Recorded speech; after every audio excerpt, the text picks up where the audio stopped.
Hello friends, smart study with Anil YouTube channel पर आपका स्वागत है। आज के सेशन में हम बात करेंगे 29 अगस्त 2022 के करंट अफेयर्स के बारे में। तो चलिए शुरू करते हैं आज का सेशन। राष्ट्रीय खेल दिवस कब मनाया जाता है? तो राष्ट्रीय खेल दिवस ये मनाया जाता है 29 अगस्त को।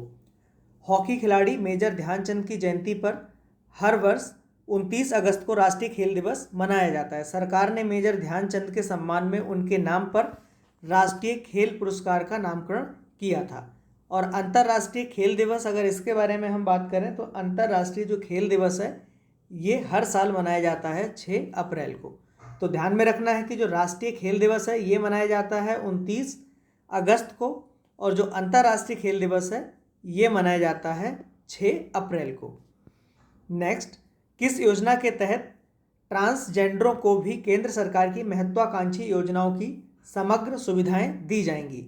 तो ट्रांसजेंडरों को केंद्र सरकार की महत्वाकांक्षी जो योजनाओं की समग्र सुविधाएं हैं ये दी जाएंगी आयुष्मान भारत योजना के तहत। नेक्स्ट, 31वें व्यास सम्मान 2021 के लिए किस उपन्यासकार और नाटककार को चुना गया है? तो 31वें व्यास सम्मान 2021 के लिए चुना गया है असगर बजाहत के लिए। उन्हें ये सम्मान उनके नाटक महाबली के लिए मिला है। यह अवार्ड के विड़ला फाउंडेशन के द्वारा की ओर से इसको दिया जाता है। व्यास सम्मान की जो शुरुआत है ये कब हुई थी? 1991 को हुई थी। और पहला व्यास सम्मान जो है वो किसको दिया गया था? डॉक्टर रामविलास शर्मा को उनके उपन्यास भारत की प्राचीन परिवार और हिंदी के लिए प्रदान किया गया था। तो इनका उपन्यास था भारत की प्राचीन परिवार और हिंदी। और पहला जो व्यास सम्मान प्रदान किया गया था ये प्रदान किया गया था डॉक्टर रामविलास शर्मा को।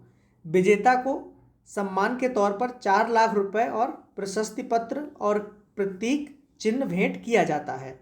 2020 में किसे प्रदान किया गया था? शरद पगारे, इनके उपन्यास पाटलिपुत्र की सम्राज्ञी। और 2019 का ये नासिरा शर्मा, इनका उपन्यास कागज की नाव। तो ध्यान में रखना है। और 2021 है ये 31वां व्यास सम्मान का जो पुरस्कार है ये मिला है असगर बजाहत के लिए। 15वां एशिया कप क्रिकेट टूर्नामेंट कहाँ शुरू हुआ है? तो 15वां एशिया कप क्रिकेट टूर्नामेंट ये संयुक्त राज्य अमीरात यानी कि UAE में शुरू हुआ है। एशिया कप 2022 की जो शुरुआत है वो 27 अगस्त को दुबई में हुई। पहले एशिया कप श्रीलंका में होना था, लेकिन वहाँ पर आर्थिक संकट के कारण इसको UAE में स्थानांतरित कर दिया गया। UAE की अगर हम बात करें तो इसकी जो कैपिटल है ये क्या है? Abu Dhabi. करेंसी UAE दिरहम। प्रेसिडेंट वर्तमान में कौन है? मोहम्मद बिन जायद अल नहान। और प्राइम मिनिस्टर मोहम्मद बिन राशिद अल मक्तूम। आगे बढ़ते हैं। उत्तर प्रदेश सरकार ने किस जिले को इत्र पर्यटन स्थल के रूप में विकसित करने का फैसला लिया है?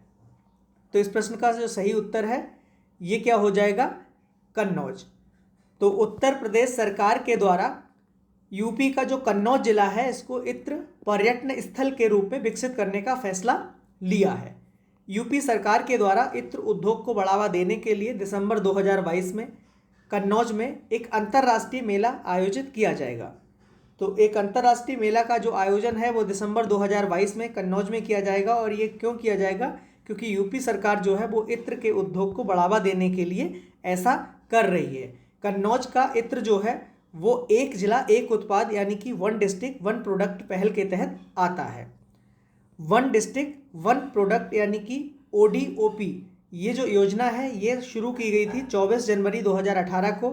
प्रदेश के जनपदों में पारंपरिक शिल्प और लघु उद्यमों के संरक्षण के लिए और उनमें अधिक से अधिक रोजगार सृजन करने के लिए मुख्यमंत्री योगी आदित्यनाथ के द्वारा इसको लॉन्च किया गया था।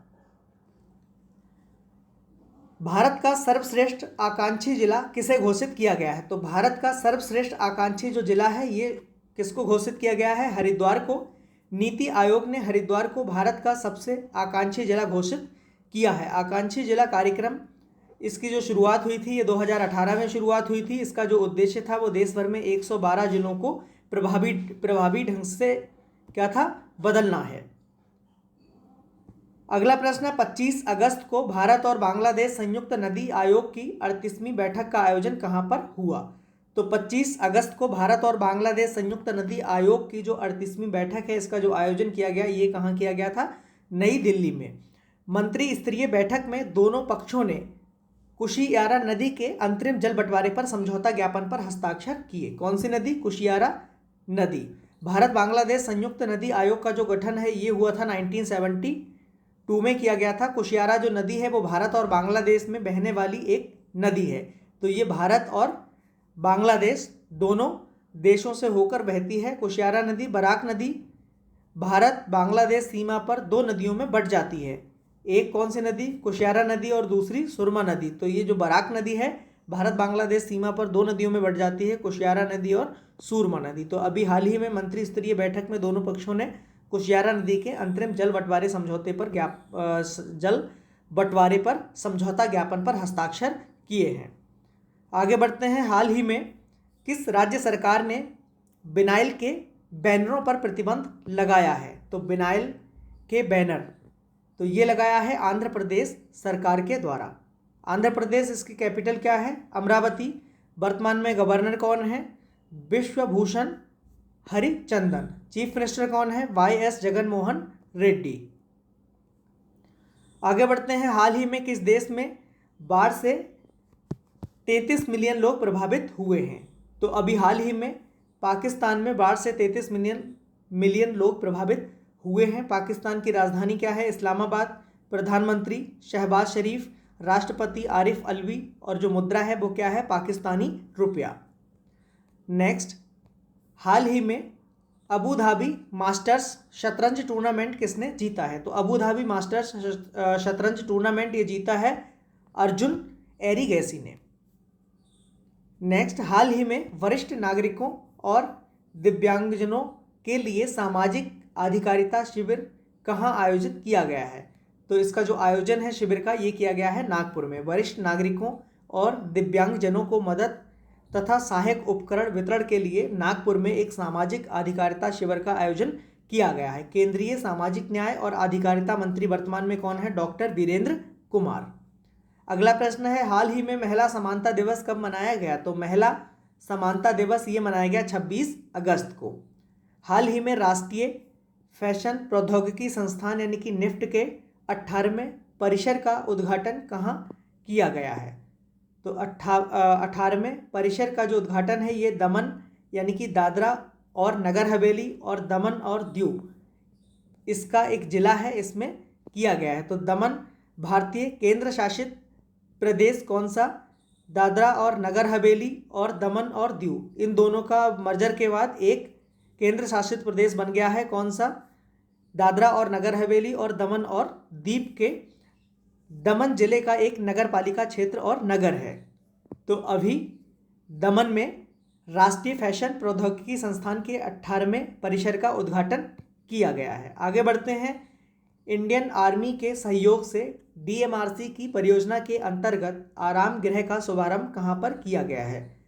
तो आराम गृह का जो शुभारंभ है ये किया गया है दिल्ली में। पश्चिमी कमान ने 15 अगस्त 2022 को दिल्ली कैंट में वृषभ सैनिक आराम गृह का उद्घाटन किया है। इस भवन का जो निर्माण है इसका मुख्य उद्देश्य क्या है? ये अपने अपने आश्रितों की चिकित्सा उपचार के लिए दिल्ली आने वाले सेवारत कर्मचारी या सेवानिवृत्त रक्षा कर्मियों को आरामदायक ठहरने की सुविधा को सुनिश्चित करने के उद्देश्य से इसका निर्माण किया जा रहा है। तो इंडियन आर्मी के सहयोग से DMRC की परियोजना के अंतर्गत एक आराम गृह का शुभारंभ किया गया है, ये दिल्ली में किया गया है। तो आज के लिए बस इतना ही।